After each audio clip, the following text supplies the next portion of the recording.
આજે ભારતનો સ્વાતંત્ર્ય દિન છે।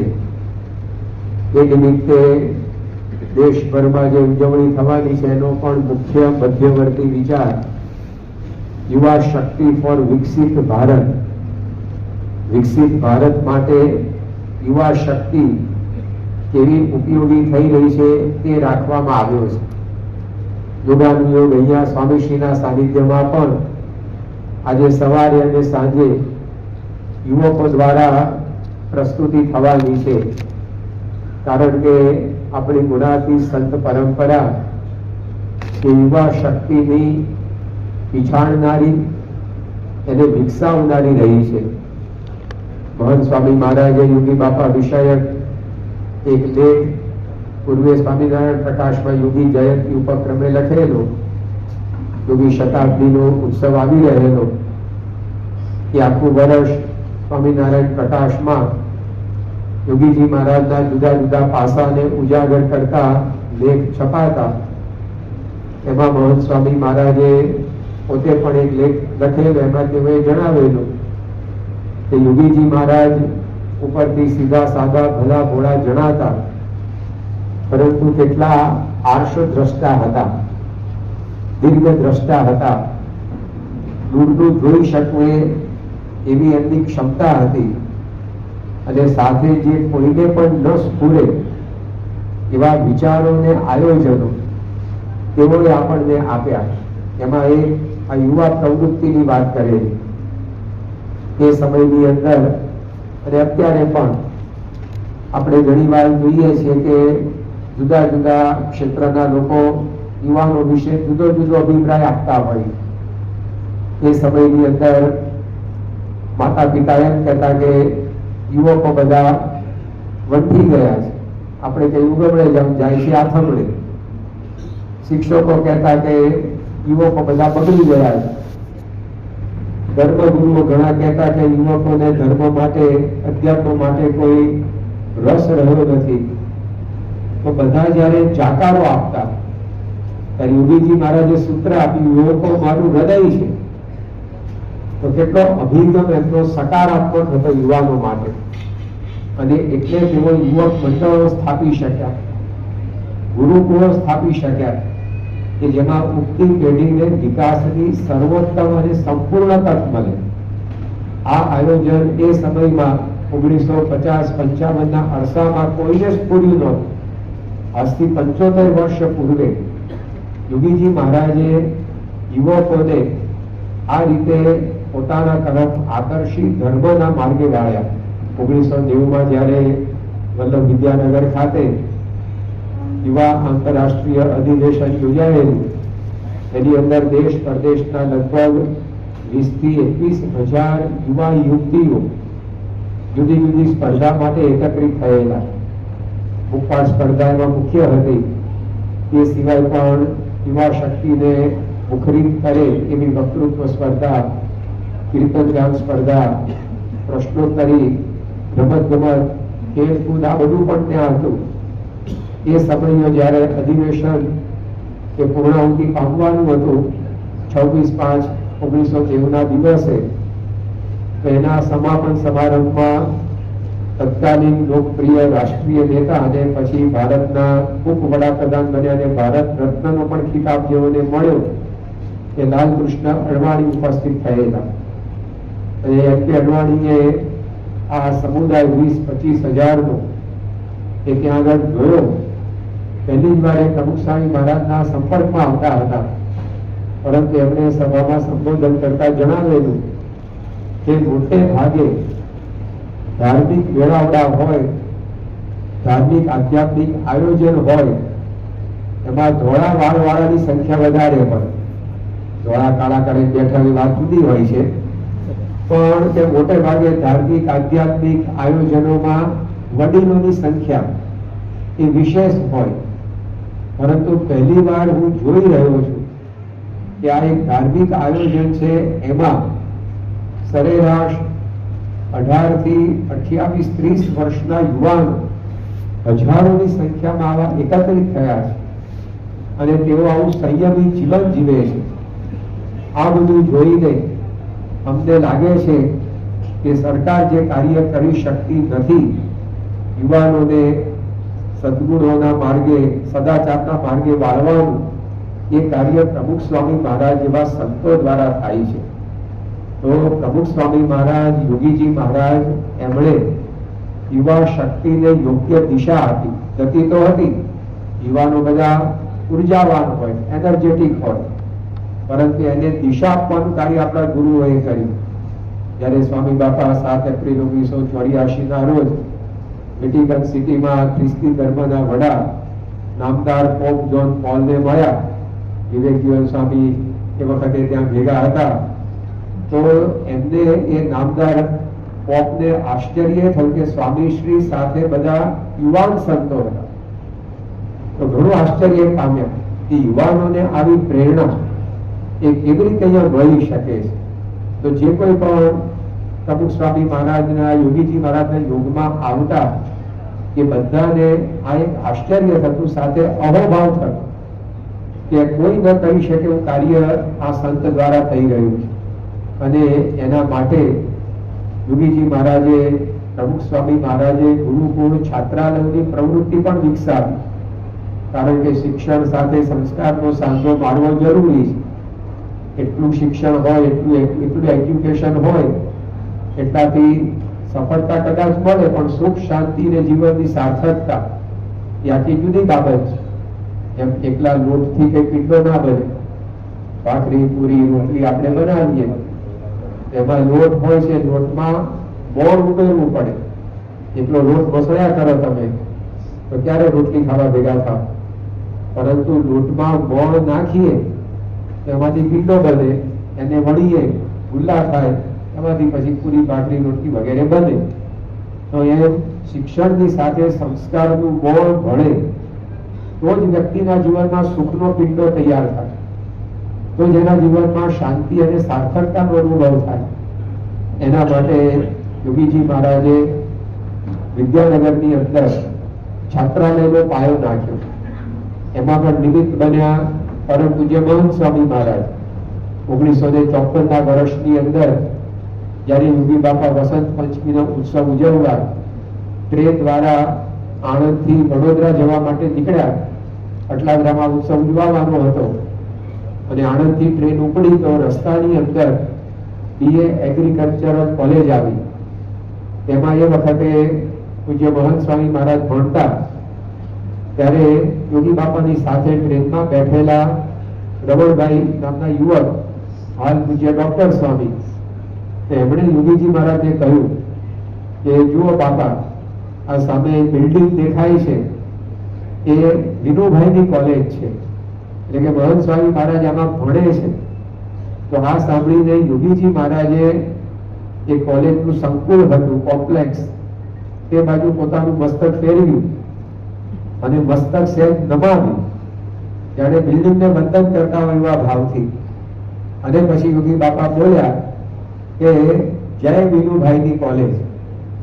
આ કોલેજની સામે આપણે બ્રહ્મ વિદ્યાની કોલેજ કરવી અને મોરચો માંડવો છે.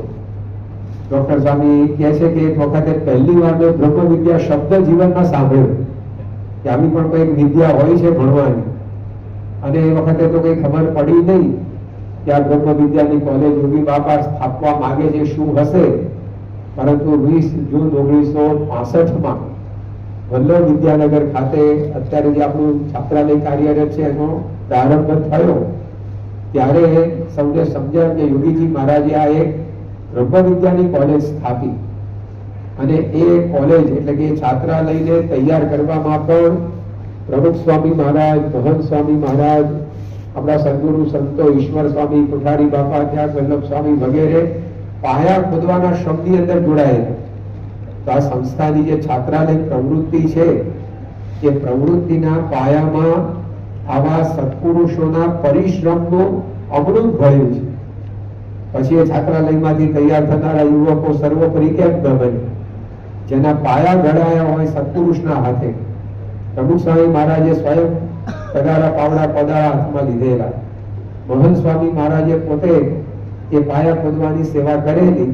તો આવી રીતે સત્પુરુષની અભિદ્રષ્ટિથી પાંગરેલી આ છાત્રાલયની પ્રવૃત્તિ છે ને વર્ષોથી એ છાત્રાલય વલ્લભ વિદ્યાનગરનું એ કાર્યરત છે. ત્યારબાદ પ્રમુખ સ્વામી મહારાજે બીજું છાત્રાલય 1983ના વર્ષમાં અટલાદરામાં શરૂ કર્યું. તે વખતે તો આપણા અટલાદરા મંદિરનું કોમ્પ્લેક્સ હતું, એની અંદર જ આ રીતે કાર્યરત આ છાત્રાલય થયેલું. અત્યારે પણ પોતે ઘણું બધું વિસ્તર્યું છે, વિકસ્યું છે. તે પછી પ્રમુખ સ્વામી મહારાજના વરદ હસ્તે તારીખ 23 નવેમ્બર 1951ના દિવસે નડિયાદના છાત્રાલયનું ઉદ્ઘાટન થયું, જેના યુવકો આજે આ બધો કાર્યક્રમ રજૂ કરવા માટે આવ્યા છે.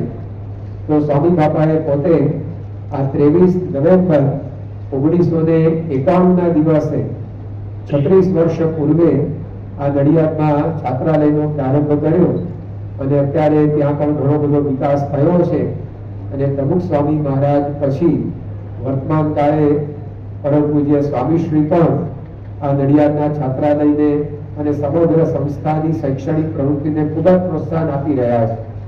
વિશેષ કરીને આજે આ નડિયાદના છાત્રાલયના યુવકો બધો કાર્યક્રમ પ્રસ્તુત કરે છે, ત્યારે એ છાત્રાલય સાથે સંકળાયેલા પ્રસંગો આપણે જોઈએ તો તારીખ 24મી સપ્ટેમ્બર 2016ના દિવસે મહંત સ્વામી મહારાજ ગુરુ પદે બિરાજ્યા પછી પહેલી એમની જન્મ જયંતિ બોચાસણની અંદર ઉજવાઈ રહેલી અને ઘણો મોટો ભક્ત સમુદાય એમાં એકત્રિત થયેલો. કારણ કે બધાને પ્રથમ જન્મ જયંતિમાં સહભાગી થવાનું સ્વાભાવિક આકર્ષણ હોય જ, એટલે ખૂબ મોટી સંખ્યામાં હરિભક્તો બધા ત્યાં આવેલા.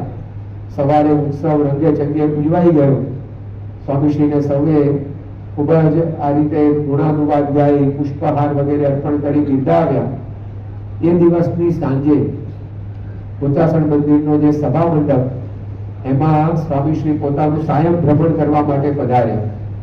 ડોક્ટરોની સૂચના અનુસાર સ્વામીશ્રી હંમેશા આ રીતે કસરત વ્યાયામ વગેરે કરતા હોય છે.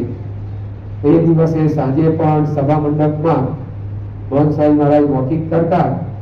તે વખતે નડિયાદ છાત્રાલયથી લગભગ 37 જેટલા યુવાનો જુદા જુદા વ્રત તપ વગેરે કરીને ત્યાં દર્શન માટે પહોંચેલા. કોકે ધારણા પરણાનું વ્રત કરેલું, કોકે ચાંદ્રાયણ કરેલા. કેટલાક યુવકોએ મહંત સ્વામી મહારાજનો જે 84મો જન્મ જયંતિ ઉત્સવ હતો તો 84 કલાકના નિર્જળ ઉપવાસ કરેલા.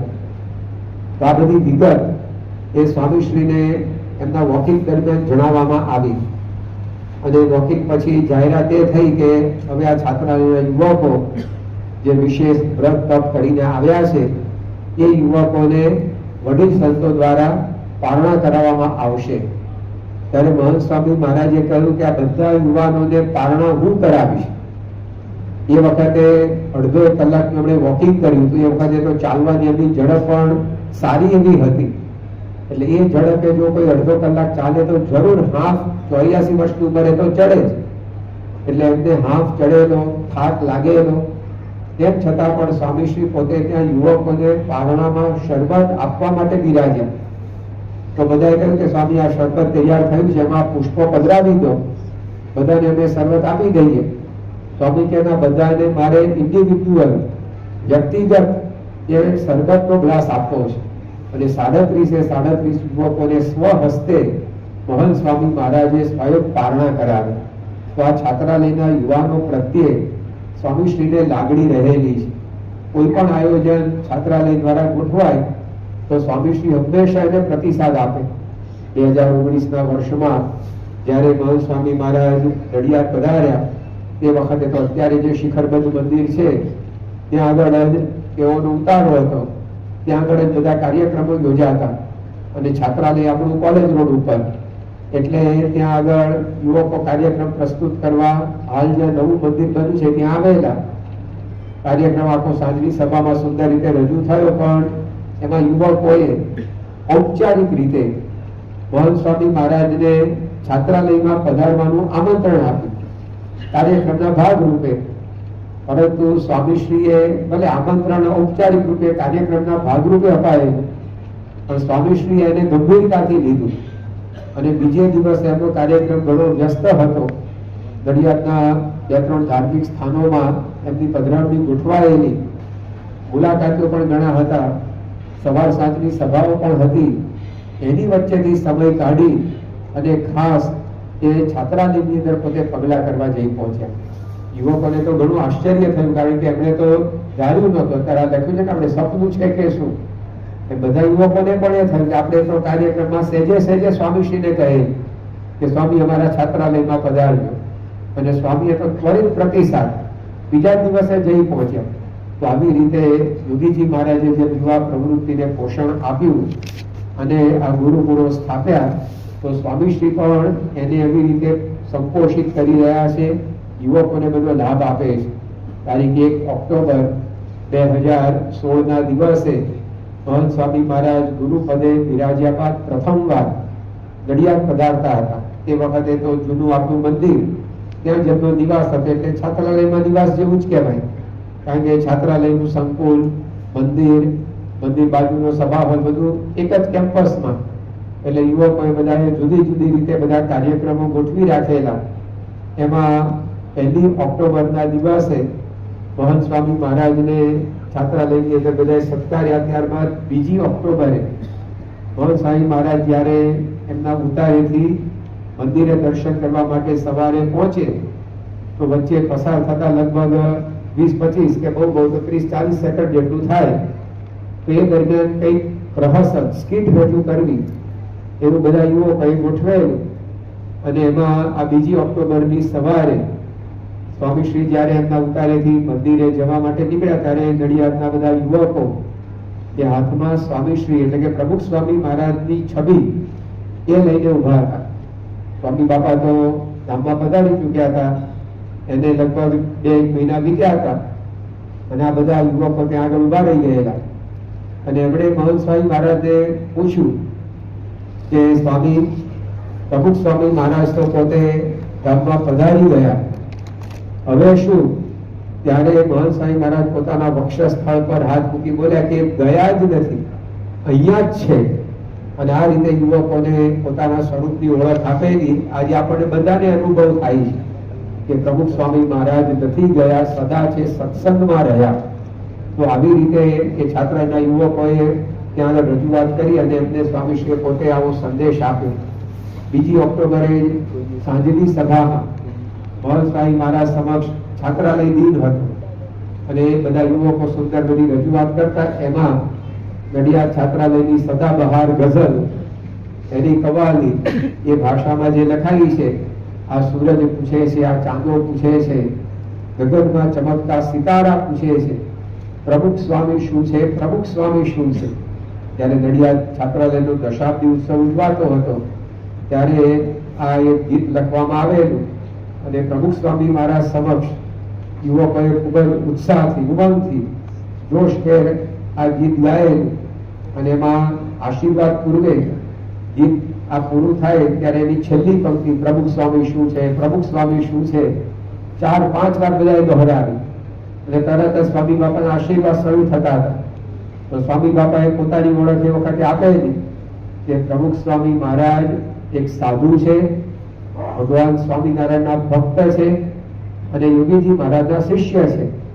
અને બધાએ ખૂબ તાળીઓના ગડગડાટથી આ વધાવી લીધેલું. હવે એ સ્મૃતિ 10 વર્ષ જ્યારે છાત્રાલયને પૂરા થયા ત્યારે મળેલી. મહંત સ્વામી મહારાજ પધાર્યા ત્યારે પણ યુવકોને વિચાર આવ્યો કે આપણે પણ એ જ ગીત એ ફરી વાર ગાઈએ, અને એમાં મહંત સ્વામી શું છે, મહંત સ્વામી શું છે એમ એમણે પોતે કવિ જોડ્યું. અને જ્યારે એ ગીત પૂરું થાય ત્યારે આ પંક્તિ લગભગ 5-7 વાર દોહરાવી. અને મહંત સ્વામી મહારાજને પૂછ્યું કે સ્વામી આપ કોણ છો, આપનો પરિચય આપો. સ્વામીએ ટૂંકમાં કહ્યું કે દાસના દાસ, આ આઈડેન્ટિટી એમણે પોતાની આપી. એ જ રીતે જ્યારે 2019માં મહંત સ્વામી મહારાજ પુનઃ છાત્રાલયમાં પધાર્યા, અને એ વખતે યુવકોએ પાછું આ જ ગીત ગાય અને પૂછ્યું કે સ્વામી આપનો પરિચય શું? સ્વામી કહે ભગવાન સ્વામિનારાયણના દાસ, અને સંતો, હરિભક્તો, યુવકોના દાસના દાસ. તો આ રીતે સ્વામીશ્રીએ ત્યાં આગળ આ યુવકોને પોતાનો પરિચય આપેલો. એમના જીવનમાં પણ આપણને સાધ્યંત જોવા મળે. હમણાં છેલ્લે નડિયાદ સ્વામીશ્રી પધાર્યા તે વખતે એમના ઓરડાની અંદર તેઓ બિરાજમાન હતા, ત્યારે એક જૂના પ્રસંગની વાત નીકળી. અને એમાં મહંત સ્વામી મહારાજ જ્યારે પાર્ષદમાં યોગી બાપા સાથે વિચરણ કરતા કરતા પીલીમોરા પધારેલા, એક અભયસિંહ જાગીરદાર કરીને આપણા સત્સંગીના સંબંધી રહેતા હતા. મુંબઈની અંદર જે બળવંતરાય બ્રહ્મભટ્ટ બાલુભાઈ ટીટી તરીકે ઓળખાતા એમના સંબંધી કે અહીંયા રેલવેની અંદર ફરજ બજાવતા પબ્લિક ઇન્સ્પેક્ટર તરીકે, અને એમના ત્યાં પધરામણી ગોઠવાયેલી. યોગીજી મહારાજ બિરાજેલા, બાજુમાં વિનુ ભગત એટલે કે સ્વામીશ્રી પાર્ષદમાં હતા, બીજા પણ સંતો ભક્તો હતા. સ્વામીશ્રીની તો પ્રકૃતિ પહેલેથી જ એ રીતે સંકોચશીલ, એટલે જે સોફો કે ખુરશી જે કંઈ હશે આમાં એકદમ સંકોચાઈને બેઠે. યોગીજી મહારાજે એમને અચાનક કહ્યું કે એમ નહીં, રાજાધીરાજની જેમ બેસો. છાતી કાઢી યોગીજી મહારાજ કે આમ રાજાધીરાજની જેમ બેસો. તો આ પ્રસંગ હમણાં મોહન સાંઈ મહારાજ મંદિરની પ્રતિષ્ઠા કરવા નડિયાદમાં પધાર્યા ત્યારે નીકળ્યો વાતમાં. એમાં સંતોએ પૂછ્યું કે મોહન સ્વામી મહારાજને કે આપ યોગી બાપાની બધી આજ્ઞા પાળો છો, બધી જ આજ્ઞા, 5 ઉપવાસ હળંગ કરવાના કયા તો એ કરી દીધા, બીજી ત્રીજી બધી જ આજ્ઞા આપણે પાળી, પણ આ એક આજ્ઞા પાળતા નથી. રાજાધીરાજની જેમ આપણે બેસવું જોઈએ. આમ ગમ્મતમાં વાત કરી ત્યારે મોહન સ્વામી મહારાજ બોલ્યા કે મારો પહેલેથી દાસપણાનો સ્વભાવ, એટલે ફાવે જ નહીં. કે એમના જીવનની અંદર આજે એમણે પરિચય આપ્યો એ કોઈ શાબ્દિક પરિચય નથી, પરંતુ આ એમની શૈલી જ છે. હર હંમેશ સ્વામીશ્રીના જીવનમાં આપણને દર્શન થાય. 2019માં મોહન સ્વામી મહારાજ મુંબઈ પધાર્યા ત્યારે એક જાહેર સભા જેવું આયોજન થયેલું, અને એની અંદર સત્સંગીઓ ઉપરાંત પરોક્ષના પણ ઘણા બધા ભાવિકો ઉપસ્થિત રહેવાના હતા. એ સભાની અંદર એક સંતને વક્તવ્ય આપવાનું હતું, તો એમણે પોતાની રીતે તો મોહન સ્વામી મહારાજનો પરિચય, મહિમા કેવી રીતે કહેવો એ બધું તૈયાર કર્યું, પરંતુ એમને વિચાર આવ્યો કે આપણે આપણી રીતે બધું તૈયાર કરવું છે, પણ મોહન સ્વામી મહારાજને પૂછીએ તો એ જે કહે એની પણ કંઈક રજૂઆત થાય. તો એમણે મોહન સ્વામી મહારાજને પૂછ્યું કે સ્વામી આ સભા માટે આપનો મહિમા શું કહેવાય? મેં તો બધું મારી રીતે તૈયાર કર્યું છે, પણ આપ આપના મુખે જણાવો કે આપનો પરિચય શું, આપની આઈડેન્ટિટી શું? કારણ કે દાસના દાસ. આ જ વાત કરી એમણે. માણસની ઓળખ એ કંઈ બદલાય નહીં, એ કોઈનું નામ આ તે બધું એને કાયમ માટે એનું એ જ રહેતું હોય. તો સ્વામીએ પોતે હંમેશા આવો દાસભાવ એમના જીવનમાં કેળવ્યો છે. તો આ નડિયાદ છાત્રાલયના યુવકોએ જયારે રજૂઆત કરી ત્યારે આ સ્વામીએ વાત કરી. એ જ વખતના 2016ના ઓક્ટોબર મહિનાના રોકાણ દરમિયાન નડિયાદનું જે છાત્રાલય છે એમાં ચોરસ આકારે આખો પાથવે છે, વચ્ચે બગીચો છે, લોન છે, આજુબાજુ છાત્રાલયના બધા રૂમો છે. તો જે ચાલવાનો રસ્તો એની ઉપર મહંત સ્વામી મહારાજ ભ્રમણ કરવા માટે પધાર્યા. તો બધા યુવકોએ કંઈક નવા કાર્યક્રમના ભાગરૂપે એક ચોકી ઊભી કરી હતી, ચેકપોસ્ટ જેવું, અક્ષર ચોકી એનું નામ આપે, અને કેટલાક યુવકો ત્યાં ઉભા રહી ગયા. મહંત સ્વામી મહારાજ પોતે પધાર્યા ચાલતા ચાલતા, પેલું ગેટ જેવું કરેલું એટલે દરવાજો બંધ હતો, સ્વામી ત્યાં ઉભા રહી ગયા. યુવકોએ રજૂઆત કરી કે સ્વામી આ અક્ષર ચોકી છે, અને આમાંથી હવે જો આગળ જવું હોય આને વટાવીને તો અહીંયા ટોલ ભરવો પડે, વેરો ભરવો પડે. સ્વામી કે શું વેરો ભરવાનો?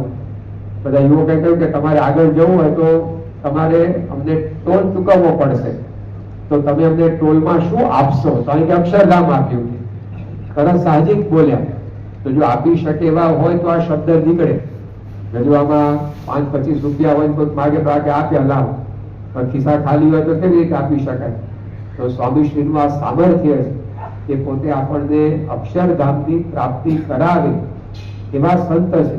એમણે પોતે ત્યાં છાત્રાલયના પ્રાંગણમાં જ આ પોતાનો પરિચય આપ્યો. એકવાર જયારે યુવકોએ સ્વામીશ્રી મંદિરેથી આ રીતે ઉતારેથી મંદિરે દર્શન કરવા માટે જતા હતા તો રસ્તાની અંદર જોડીનો પ્લોટ ઉભો કર્યો.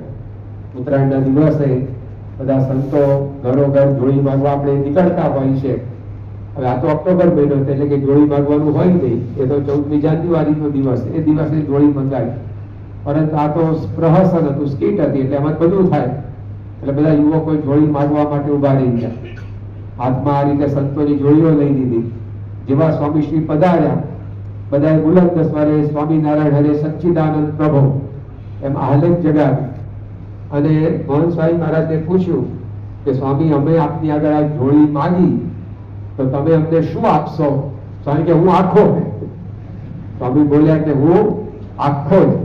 તો આ ખરેખર એમણે પોતાનું જીવન સમગ્ર થયા એ આપણા સૌ માટે કુરબાન કરી દીધું, સમર્પિત કરી દીધું. એમના જીવન દ્વારા પણ આપણને જોવા મળે છે. રાત દિવસ કે સ્વામીશ્રી પોતે હંમેશા આપણી ચિંતા કરતા હોય, આપણી સંભાળ રાખે, આપણને કેમ વિશેષ પુષ્ટિ મળે એવા આયોજનો કરતા રહે.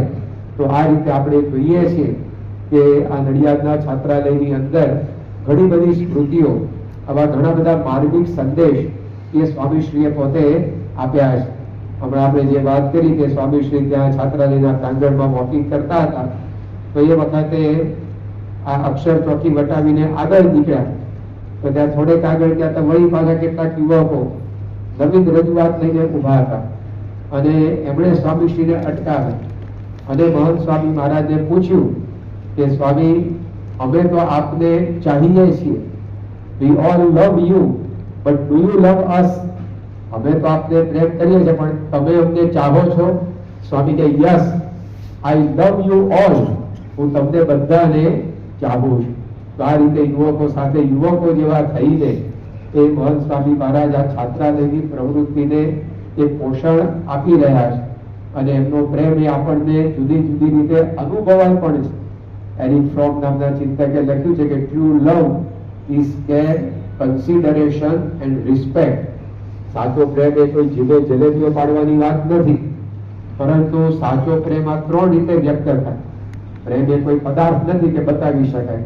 ચશ્મા તો બતાવી શકાય કે આ મારા ચશ્મા, પેન બતાવી શકાય. પ્રેમ એક ભાવવાચક નામ છે, એને કેવી રીતે બતાવી શકાય? પણ એ આ 3 રીતે પ્રગટ થાય. કેર એટલે સંભાળ, કન્સિડરેશન ગણતરી, રિસ્પેક્ટ એટલે આદર. તો મહંત સ્વામી મહારાજના જીવનમાં આપણે જોઈએ છીએ કે નાના મોટા તમામ માટે એમને આ 3 ભાવના છે. કેટલો બધો આદર આપણા સૌ માટે ધરાવે છે. હકીકતે તો આપણે એમના માટે પૂજ્ય ભાવ અને આદર ભાવ રાખવાનો છે અને આપણે રાખીએ પણ છીએ, પરંતુ સ્વામીશ્રીને આપણા માટે એટલો આદર કે બાળકોને પણ એમણે નીચા વળીને ચરણ સ્પર્શ કર્યા છે. ઢીચણ સ્પર્શ નહીં, મોટે ભાગે આપણે ઢીચણ સ્પર્શ કરતા હોઈએ, પરંતુ ચરણ સ્પર્શ એ 8-10 વર્ષના બાળકો આવા મોટા ગુરુ થઈને તો કેટલો બધો આદર એ બાળકોનો સમજે છે. તો બાળકોને આદર આપે છે. યુવાનોને દંડવત કરવાના દાખલા નોંધાયા છે, હરિભક્તોને દંડવત કરવાના દાખલા નોંધાયા છે. આપણી સૌની ચરણ જ માથે ચડાવેલા એમના પ્રસંગો બન્યા છે. તો આ રિસ્પેક્ટ કેટલું બધું આપણા માટે છે, કેટલી બધી એમને આવી ભાવના છે. એકવાર પ્રમુખ સ્વામી મહારાજ 1974-75 ના અરસામાં સારંગપુર પધારેલા. ત્યાં મંદિરમાં જે સભા મંડપ છે સંતોનો, સંત આશ્રમની અંદર, ત્યાં સિંહાસનમાં મૂર્તિઓ પધરાવી છે. તે મૂર્તિના દર્શન પ્રમુખ સ્વામી મહારાજ કરી રહેલા, પછી દંડવત કરવા નીચે નમ્યા. સ્વામી બાપા તો આ સભા મંડપનું સિંહાસન, એમાં પધરાવેલી મૂર્તિને પણ દંડવત કરાવીને એમને ન ચાલે. ભક્તિનો પ્રબળ પ્રવાહ એટલો બધો કે મૂર્તિ જોવાને ઢળી પડે તો ત્યાં દંડવત કરે પોતે ઝૂક્યા. હવે સભા મંડપમાં તો હરફર કેટલી બધી થઈ હોય, ઘણી બધી ધૂળ રજ હોય. એટલે એક સંત કે ત્યાં નીચે પોતાનું દાંતરડું પાથરવા ગયા કે બાપા ઉભા રહો, મારું દાંતરડું પાથરી દો, એની ઉપર આપ દંડવત કરો, કારણ કે નીચે બધી ધૂળ પડી. સ્વામી બાપા બોલ્યા કે ભલે રહી ધૂળ, હરિભક્તોની ચરણ રજ, મારા શરીર પર ક્યાં? સ્વામી બાપા એમને દંડવત કરે. તો સત્પુરુષનો પ્રેમ કે આપણા સૌ પ્રત્યેના આવા આદર દ્વારા અભિવ્યક્ત થાય. કન્સિડરેશન ગણતરી રાખે, મોટા મોટા સમયાઓ ઉજવે, પરંતુ હરિભક્તોની નાનામાં નાની વિગત એ પણ સ્વામી પોતે ગણતરીમાં રાખે. હરિભક્તોને કોઈ તકલીફ ન પડે એનો એ હર હંમેશ ખ્યાલ રાખે. તો સ્વામીશ્રી આજે નડિયાદના છાત્રના યુવકોને વાત કરી કે આઈ લવ યુ ઓલ, બધાને એક સરખો પ્રેમ પાડે. ઘરની અંદર ઘણી વાર 2-3 દીકરા દીકરી હોય તો એક સંતાનોને એક પ્રશ્ન એવો હોય કે નાનકા ઉપર વધારે લાડ છે, મારા ઉપર નથી લાડ.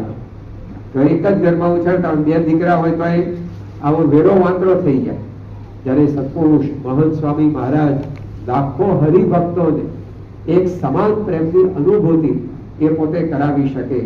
તો આવી રીતની એમની પ્રેમાળ પ્રકૃતિ એ પણ એ સ્વામીશ્રીએ પોતે આ છાત્રના યુવકો સાથેના સંવાદની અંદર ત્યાં રીતે ઉદ્ઘાટિત કરેલી. તો આવી પ્રકારે એમના જીવનની અંદર આપણે જોઈએ છીએ કે છાત્રાલયની પ્રવૃત્તિ અને ઘણું બધું પોષણ એ મહંત સ્વામી મહારાજ દ્વારા મળતું રહ્યું છે.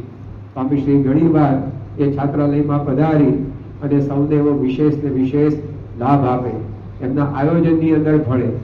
એકવાર 1982ના વર્ષમાં ઓક્ટોબર મહિનામાં વલ્લભ વિદ્યાનગરના છાત્રાલયમાં યુવા નેતૃત્વ તાલીમ શિબિર રાખે.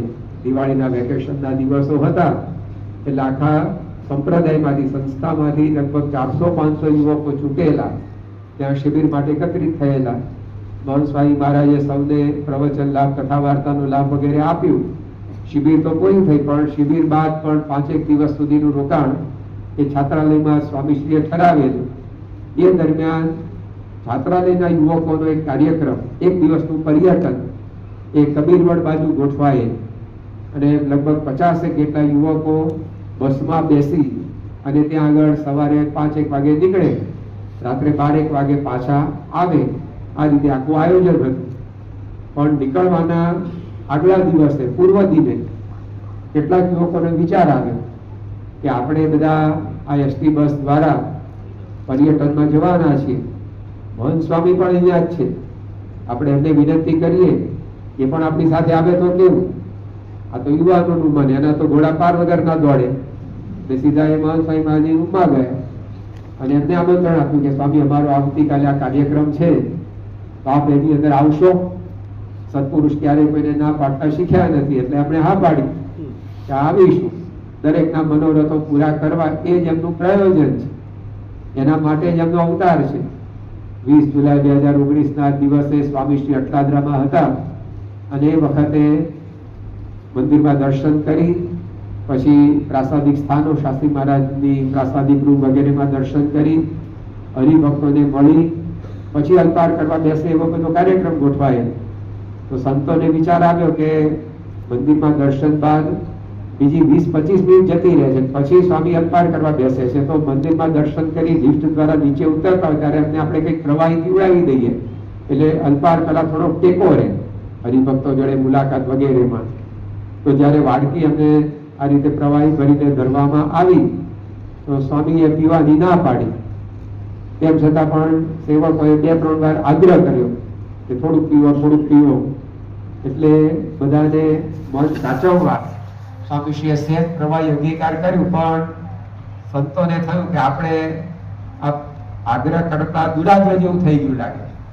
એટલે જ્યારે સ્વામીશ્રી હરિભક્તોને મળી ઉતારે પહોંચ્યા, અલ્પારથી પરવાર્યા, એ વખતે જે સંતે આગ્રહ કર્યો તેમણે સ્વામીશ્રીની માફી માંગી. સ્વામી, આજ છે અમને લાગે છે કે અમારાથી જરા વધારે પડતો આપને આગ્રહ થઈ ગયો, આપને આ પાણી વગેરે પીવું નહોતું પણ પીવું પડી એવું લાગે છે, તો આપ અમને માફ કરજો, કારણ કે એને એવું કઈ અપરાધ થયો નથી. તો અંદર પાછી સંતોએ ચર્ચા કરી કે આ તો સ્વામી આપણને રાજી રાખવા માટે આ રીતે કહેતા હશે, પણ ખરેખર આપણે તો એમને વધારે પડતો આગ્રહ કરી દીધો. આજે અંદર જરા ચર્ચા કરી એ સ્વામી સાંભળી અને સ્વામી બોલ્યા કે એવું પણ નથી. અને પછી એમના મુખમાંથી શબ્દ નીકળ્યા કે અમારો અવતાર બધાને રાજી કરવા માટે જ થયો છે. આપણે રાજી રહેવું અને બીજાને રાજી રાખવા, એક બધાને રાજી કરવાનો ઝંડો લઈને જ ફરીએ છીએ. આ સ્વામીશ્રીએ પોતે ત્યાં વાત કરી તો કેવી અલૌકિક એમની જીવન શૈલી છે કે આપણે રાજી રહેવું અને બીજાને રાજી રાખવા. આ એમનું વાક્ય ખાલી આપણે જો મહિના દાડા સુધી ઘરમાં અજમાઈએ તો એ ઘર અક્ષરધામ જેવું થઈ જાય. ગમે તે થાય, આપણે રાજી રહેવું અને ઘરમાં બધાને રાજી રાખવા, તો કેટલો બધો સુમેળ સ્થપાઈ જાય, કેટલો બધો પરસ્પર મનમેળ વધી જાય. તો આ એમની શૈલી. તો પેલા યુવકોએ આમંત્રણ આપ્યું કે સ્વામી, આવતીકાલે મારું 1 દિવસનું પર્યટન છે, એમાં આવશો? સ્વામી કે આવીશ. સ્વીકારી દીધું આમંત્રણ. હવે પ્રવાસ તો સવારે 5 વાગે શરૂ થવાનો હતો. એના માટે સ્વામીશ્રી પણ એમના નિયત ક્રમથી થોડાક વહેલા જાગી સમયસર પરવારી ગયા. તે વખતે વળી પાછો યુવકોના મનમાં બીજો વિચાર આવ્યો એ સ્વામી એમની એમ્બેસેડર ગાડીમાં આવે અને આપણે એસટીમાં જઈએ, તેમાં આપણને એમનો લાભ શું? એ પણ જો આપણી ભેગા એસટી બસમાં આવે તો આપણને મજા પડે. એટલે સ્વામીને વાત કરી નીકળતા પહેલા કે સ્વામી, તમે તમારી ગાડીમાં નહીં પણ અમારી બસમાં બેસો. સ્વામી એમાં પણ તૈયાર, અને એસટી બસની અંદર મુસાફરી શરૂ કરી એમ, અને બસની અંદર તો યુવકોએ બધું આયોજન ગોઠવી રાખેલું. એ બધા કાર્યક્રમોની અંદર પણ સ્વામી ભળ્યા. ત્યાં કબીર વડે બધા પહોંચ્યા. ત્યાં નર્મદા સ્નાનનો કાર્યક્રમ હતો, તો બધા યુવકો એમાં સ્નાન કરતા હતા. સ્વામી શ્રી થોડીક દૂર એક ઝાડ નીચે બેઠા હતા. એમને આ રીતે સ્નાનાદિકની ઈચ્છા નહોતી, પરંતુ એક યુવક એમની પાસે પહોંચ્યો અને મહંત સ્વામી મહારાજને કહ્યું કે સ્વામી, આપ અહીંયા બિરાજ્યા છો, બધા યુવકો સ્નાન કરે છે, તો આપણે સ્નાન કરવું ને? સ્વામી કે ના, તમે કરો, એમાં અમે રાજી. તો બીજા યુવકે જરા જુદી રીતે પાસો ફેંક્યો કે તમે નથી નાતા, તો કે મારે નથી નાવું. એને ભાવનાત્મક રીતે જરા વાત કરી. સ્વામી કે તમે તો બધા યુવકો છો, સારી રીતે તરી શકો છો, સ્નાન કરો, વાંધો નહીં, આના માટે તો આપણે આવ્યા છીએ. કે તમે નાતા નથી તો મારે શું કરવા નાવું? સ્વામી કે ચાલો હું પણ આવું. અને એમ કરીને સ્વામી યુવકોને રાજી કરવા એવું ઠંડુ પાણી હતું એની અંદર સ્નાન કર્યું. ત્યાંથી પછી બધા આજવા નિમેટા ગયા. રાત્રે 12 વાગે પરત ફર્યા. બધાને આનંદ હતો કે મહંત સ્વામી મહારાજ આપણી ભેગા આવ્યા અને મજા પડી. પણ બીજા દિવસે બધાને પશ્ચાતાપ થયો, અરે રાટી, કે બીજા દિવસે ખબર પડી યુવકોને કે મહંત સ્વામી મહારાજે આખો આ કાર્યક્રમ એ તાવ તૂટતા શરીરે આટોપેલો. જ્યારે યુવકો એમને કહેવા ગયા તમે અમારા પ્રવાસમાં આવશો, ત્યારે એમના શરીરમાં કળતર હતી, બીમારી હતી, પણ સ્વામીએ જણાવ્યું નહીં. એસટી બસમાં બેસવાની વાત આવી તે વખતે પણ ફોડ ના પાડી કે ના, તમે બધા બસમાં જાઓ, મારે શરીરે જરા સારું નથી, સુવાડ નથી, તું ગાડીમાં આવ. સ્નાન પણ એટલે કરવા નહોતા જતા, કારણ કે તાવની અંદર ઠંડા પાણીમાં સ્નાન એ બીમારીને વધારે વકરાવે. પરંતુ યુવકોની ઈચ્છા જોઈ તાવની અંદર પણ એમણે પોતે એ ઠંડા પાણીમાં સ્નાન કર્યું. રાત્રે 12 વાગ્યા સુધી એમની ભેગા રહ્યા. પણ જ્યારે યુવકોને બીજા દિવસે આ ખબર પડી તો બધા જ મહંત સ્વામી મહારાજ પાસે જઈ માફી માંગવા લાગ્યા કે સ્વામી, અમને તો ખબર નહીં, આપણે જણાવવું જોઈએ ને. ત્યારે મહંત સ્વામી મહારાજ બોલ્યા કે તમે બધા રાજી, એની અંદર અમે પણ રાજી.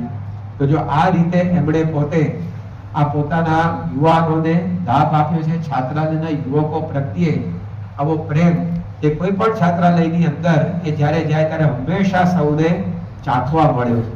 એમના જીવનની અંદર જાણે આ યુવાનો પ્રત્યે એક વિશેષ લાગણી કે હંમેશા આવા બધા પ્રસંગો દ્વારા આપણને અનુભવાય. તો યુવાનોની આવી બધી ખોટ ખામી હોય એની સામે જોયા વિના આ સાચો પ્રેમ, true love is endless forgiveness. સાચો પ્રેમ શું છે? કે તમારી ભૂલોને અનંતવાર માફ કર્યા જ કરે. ભૂલને ભૂલી ન શકે, ભૂલને માફ કરી ન શકે તે પ્રેમ શાનું? બાળક પ્રત્યે માતાને પ્રેમ હોય છે તો બાળકની બધી ભૂલો માતા માટે ક્ષમ્ય બની જાય છે. એવી જ રીતે સત્પુરુષનો સાચો પ્રેમ આ છે કે આપણા આ રીતે કોઈ ભૂલ દોષ સ્વભાવ જોયા વિના હંમેશા એ આપણને પોતે લાભ આપતા જ રહે છે. ઉમાશંકર જોશીએ જેમ લખ્યું છે કે મારી ગુણતા ના નડી તને, તારી પૂર્ણતા ગઈ અડી બને. સ્વામીશ્રીની દિવ્યતા, પૂર્ણતા આપણને બધાને કેમ સ્પર્શી જાય છે? કારણ કે આપણી નિંદા એમને નડતી નથી, અડતી નથી, કદરતી નથી. આપણે બધા ન્યૂન છીએ, ક્ષમા આપણે બધા ક્ષતિથી ભરેલા છે, છતાં પણ મારી ન્યૂનતા ના નડી તને, તારી પૂર્ણતા ગઈ અડી બને. યોગીજી મહારાજ કો, પ્રમુખ સ્વામી મહારાજ કો કે મહંત સ્વામી મહારાજ, કોઈએ આપણી ન્યૂનતા સામે જોયું જ નથી અને કેવળ આપણને પ્રેમ પીરસ્યા કર્યો. અને એને લીધે એમની દિવ્યતા, પૂર્ણતાનો સંચાર આપણામાં થાય છે. આપણામાં એવા ધર્મજ્ઞાન મળ્યા કે ભક્તિ બધું વધે. તો આવી પ્રકારે સ્વામીશ્રીના જીવનની અંદર આ છાત્રાલયની પ્રવૃત્તિ એમના પ્રેમના પાણીથી પોષાય છે. 1998ના અરસાની અંદર સ્વામીશ્રી દુધિયામાં આપણું છાત્રાલય છે, ત્યાં આગળ પધારેલા. ત્યાં રૂમે પધરામણીનો કાર્યક્રમ ગોઠવવામાં આવેલો. એ વખતે લગભગ 40 રૂમ ત્યાં હતી. એક રૂમની અંદર 3 વિદ્યાર્થી એટલે 120 વિદ્યાર્થીઓ રહેતા. હવે દરેક રૂમમાં સ્વામીશ્રી પધારે એવું આયોજન યુવકોએ ગોઠવેલું અને પોતાની શક્તિ અનુસાર એ રૂમની અંદર કંઈક નાનું મોટું સુશોભન એ પોતાને આવડે એવું બધાએ કરે. પહેલી રૂમમાં મહંત સ્વામી મહારાજ જઈ પહોંચ્યા તો ત્યાં યુવકોએ જેમ ઘરમાં સંતોની પધરામણી થાય, પૂજન વગેરેનો કાર્યક્રમ આપણે કરીએ એ રીતે મહંત સ્વામી મહારાજની પધરામણી કરી. બધો વિધિ પૂરો થયો ત્યારે એક યુવકે પોતાની ફૂટસ્ટેપ બુક ધરી કે સ્વામી, આમાં તમે મને આશીર્વાદ નથી આપો, એટલે મહંત સાહેબ આજે પાનું ભરીને આશીર્વાદ લખી આપ્યા, હસ્તાક્ષર કર્યા. તો એને જોઈને જે બીજો રૂપ પાર્ટનર હતો એને થયું કે આને આવો લાભ લીધો તો આપણે લઈએ, અને એને પોતાની નોટબુક પાછી ભરી કે સ્વામી આમાં પણ તમે આશીર્વાદ લખી આપો. તો ત્રીજા પણ ભર્યું. પણ આ દ્રશ્ય હવે બીજી રૂમમાં જ્યાં જવાનું તે બધા લોકો એવું જોયું પાછું, કારણ કે પધરામણી આપણે ગામડામાં જોઈએ છે, જેના ઘેર પધરામણી હોય તો એ પાછા આગલા ઘેર સંતો પધરામણી કરતા ત્યાં લેવાય આવ્યા હોય, તો પધરામણીમાં શું થાય છે જોતા હોય બધા. આ યુવકોએ જોયું કે આગલા રૂમમાં પધરામણીમાં યુવકોએ મહંત સ્વામી મહારાજ પાસે નોટબુકમાં હસ્તાક્ષર કરાવ્યા, તો આપણે પણ આ લાભ લઈએ. તો પછી તો એક પછી બીજા પછી ત્રીજો 120 વિદ્યાર્થીઓ હતા. એક વિદ્યાર્થીને સ્વામીશ્રીએ પોતે આ રીતે પાનું ભરીને આશીર્વાદ લખતા ગયા. 120 પાનાની આખી નોટબુક થઈ ગઈ. તો કેટલો પરિશ્રમ એની અંદર કરવો પડે, અને અડધાનું આવું આયોજન આવે ને બહુ કઠે. પહેલેથી મનમાં જ આપણે નક્કી કરી રાખીએ એમ પ્રમાણે આયોજન હોય ત્યાં સુધી વાંધો નહીં, પણ પછી વચ્ચે એક આયોજન વધે ને એ બહુ આપણને મનમાં ખટકે. વાસણ ઉટકવાની સેવામાં જોડાય, આપણે ખડકનો નક્કી હોય કે આટલો ખડકનો આપણે ઉટકવાનો છે, વાંધો નહીં, પણ બધું ઉટકવામાં પૂરું થવા આવે કોઈ વચ્ચે પાછી જે તપેલી મૂકે ને એ તપેલી ખરેખર તપેલી લાગે, પકડતા વાર લાગે. હવે આ 50 વાસણ ઉટક્યા, પણ એ ખબર હતી કે આ વાસણ 50 ઉટકવાનું, પણ 9 આવ્યું ને એટલે તરત આપણને અઘરું પડી જાય કરવું કે વચ્ચે ક્યાં ઘૂસી. તો આવી રીતે સ્વામીશ્રીને તો અચાનક આયોજન આવ્યું, પરંતુ સ્વામીશ્રીએ બધા યુવાનોને એ રીતે રાજી કર્યા. તો આવી રીતે આજે આ છાત્રાલય દિન એ ઉજવાઈ રહ્યો છે તે મહંત સ્વામી મહારાજની પ્રેમાળ પ્રકૃતિથી પોષણ પામી રહ્યો છે. અને આજે ભારતના સ્વતંત્રતા દિનનો મુખ્ય વિચાર યુવા શક્તિ પર વિકસિત ભારત એ ગવર્મેન્ટે રાખ્યો છે. તો મહંત સ્વામી મહારાજે ત્યાં મૂર્તિમાન કરી બતાવ્યું, એમણે યુવા શક્તિને આ રીતે એવી વિકસાવી છે જે દેશના સત્સંગના વિકાસમાં કાર્યરૂપ બને. તો આવી પ્રકારના સ્વામીશ્રી આપણને લાભ આપવા માટે પધારી ચૂક્યા છે. તો આપણે પણ હવે સૌ તેઓના દર્શનનો લાભ પ્રાપ્ત કરીએ. શ્રી સ્વામિનારાયણ ભગવાનની